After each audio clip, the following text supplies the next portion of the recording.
Top Cow, Tomb Raider, Jurgens, and Jusko, the greatest treasure of all.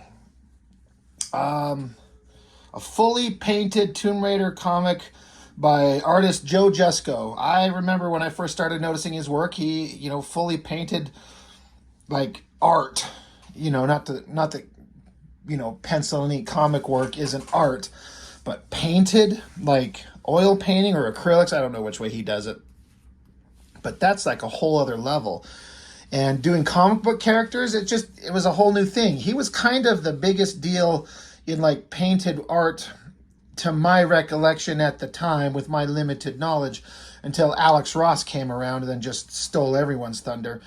And I do think Alex Ross is better. But this was a big deal. This was a $7 book printed in 2005. If I remember correctly, this was like advertised for a long time, but he just took the artist so long to do the artwork for this thing, which as we flip through this, you'll see why.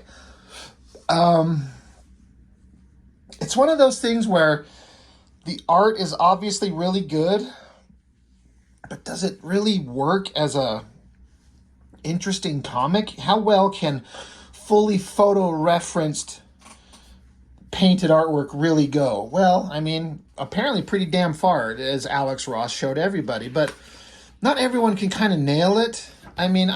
This is purely subjective, obviously. It's obviously really good. It's just, when it looks so obviously photo referenced, you lose some of that dynamic action and kinetic energy that you get when you're just kind of pulling a like Image Comics style crazy figure rendering. That's an extreme example going all the way to the other end of the spectrum, but these comics where they're fully painted like this, like you get some amazing effects. Like he's clearly an amazing painter. Like this is really good, but it looks like a photo of a guy where he sat him down and says, okay, now look up and look surprised. Okay, click, got it. Now I'm going to paint it. And that's a hell of a spread. You got Lara Croft in the traditional outfit. I have no real connection or affinity for Tomb Raider. I never played the games. I never had that gaming system and the old graphics at the time where everything was very sharp, angular polygons.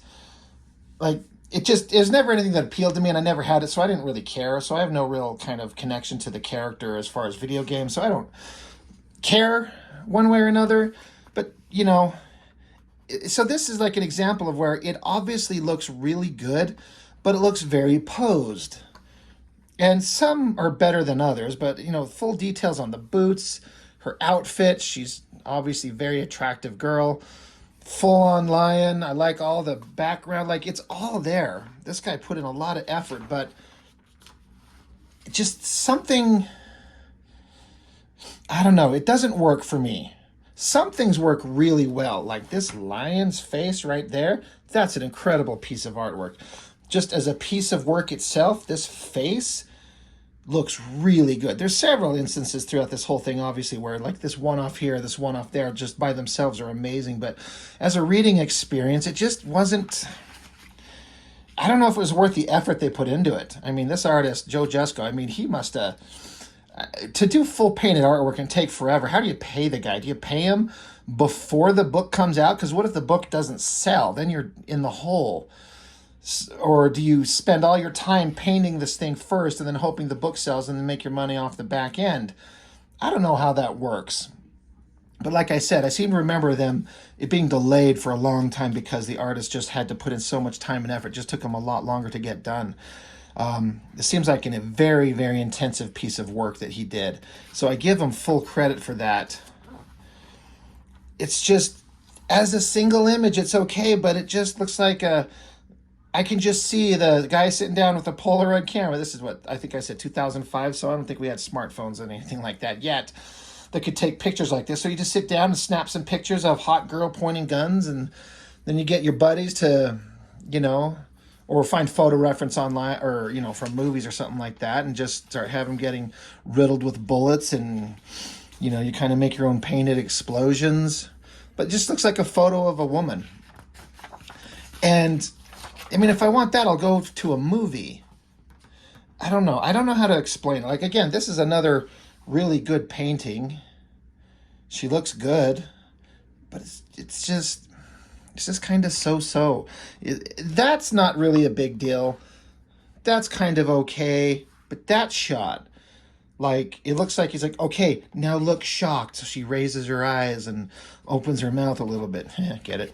Like, the angle's good with this low shot on the stick for the plane.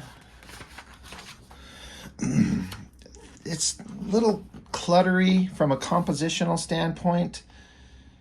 Like, at first I almost thought these were supposed to be like one image, but I guess it's just separate. They're going down, they crash, and very detailed, very jungly, obviously. Like, it looks like a really believable environment. I'm just not particularly... I remember when I just read this the first time, way back when I got it, I'm like, oh, great, I've been looking forward to this forever. And it's just kind of bland. She's looking good there. Again, stand there on your knees. Put on the Tomb Raider outfit. I'm going to paint a lion over here so it looks shocked. Again, the lion always looks good.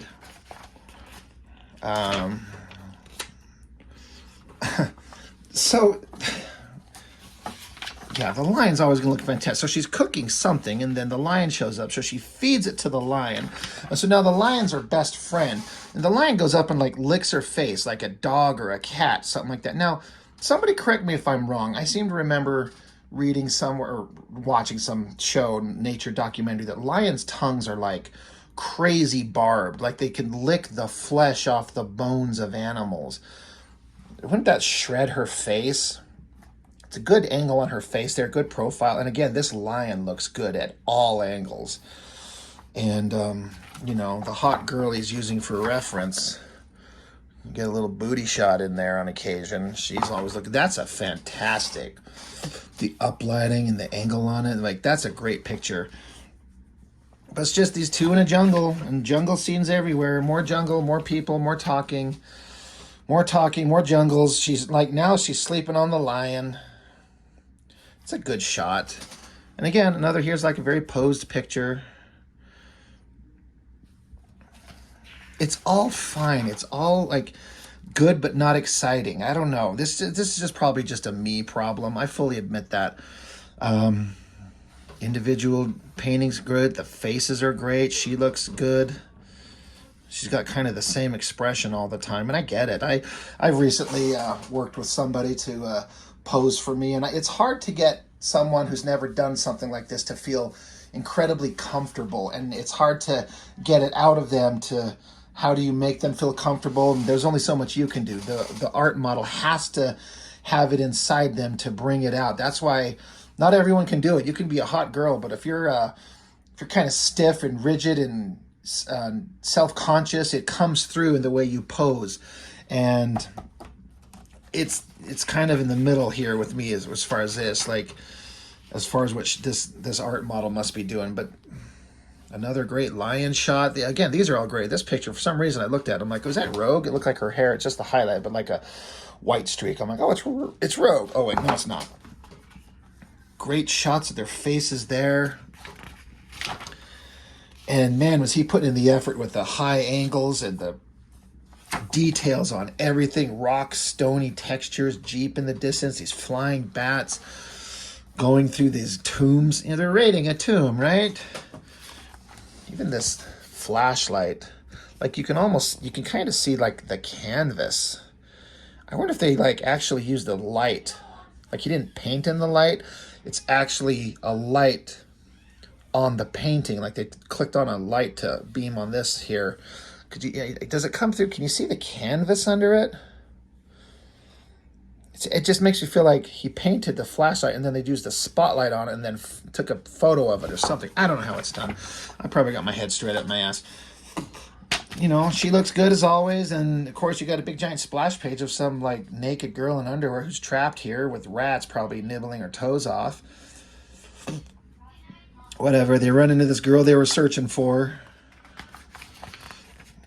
Got to get her out of there. Just more kind of like lifeless face shots of photo reference girl standing there with her titties behind the flashlight. Come on, move the flashlight. ass shot. He's like, all right, crouch down, bend over. I'm going to take a picture of your butt. Trust me, it's important for the storytelling. It's like she's shooting in opposite directions, but not lining up her sight down either one. I mean, that's the game, right? I know a little bit more about firing guns than probably... well, no, I was going to say more than the painter, but Joe Jusko, I believe, is actually, if I remember correctly, he's a former police officer, so he'd know. So he's just going for the pose. That's a heck of a shot. A little bit exciting, twisting and moving. But again, there's another shot. He's like, okay, look shocked. Oh, okay, click, got the picture. All right, bend over, you're going to get railed on. Okay, click, got the picture. Oh, heck of a shot with the ground opening up. I wonder how he got that reference. Then they're underwater. I wonder how he did. I wonder if they got like in a pool and got these, or just had her just stand there or lying down on a bed or something like that, and he just kind of takes pictures around. It's probably easier to do that than like, hey, let's go find a pool and an underwater camera. But just that more kind of like this soulless faces, like this very photo reference stuff. It's maybe the best piece of artwork in this whole book. This lion getting like electrocuted. He's like, all right, lay down, put your legs in the air. I need a picture of this for the reference. Trust me, I need it. I need it right there. Face looks good, guns look believable. That guy looks like a scummy bad guy. Diving at him with the knife. That's all cool. More big shots. I wonder how he gets this shot where she's like flipping in the air. And then this great splash page of her and the lion. Let me look at that angry, pissed off kitty cat, man. He's going to eat somebody for breakfast. Great. Like as a piece of single artwork, that painting right there is great. And then of course he chews up the guy. Pretty good side shot of his face, of her face. And they rescued the girl. She kisses the guy. Everything's fine. Boom, it's over. And there's some breakdown of like the script, some pencil sketches from Joe Jusko from 2004 when he started on it.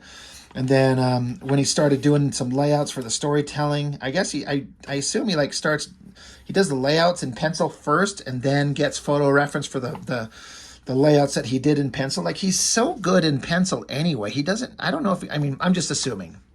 I'm assuming he drew these first and then goes and gets photo reference to then paint over it. And that's the whole point of him doing painting. But it would probably have more energy and life if he just penciled it. But I could be wrong. I don't know if that's the process that he was doing, if he penciled first. This is what I thought was interesting, where they show some of the behind the scenes of the art models. And the guys to see the reference. Like this is where she was lying on the lion itself. There's that picture where she was pointing, where she's shooting her guns, the look of shock on her face. I think this is the shot where the lion was licking her face when they're in the airplane. That shot of her at the beginning when she's standing there. Like, let's...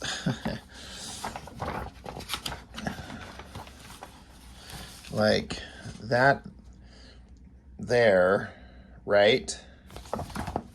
Is that... I mean, don't get me wrong. This girl is plenty attractive. But I think he was a little bit more generous. Because it is a Tomb Raider comic, right? So, fun to see. And it's fun to see him take these kind of very simple photos and turn them into paintings that are a little bit more dynamic than the photos themselves are. And then some of his process. Interesting how he's got it penciled down. He starts painting over it. The stages that he goes through to get there. Very labor intensive. All this detail. That's why it took for damn ever. And then just some Top Cow stuff.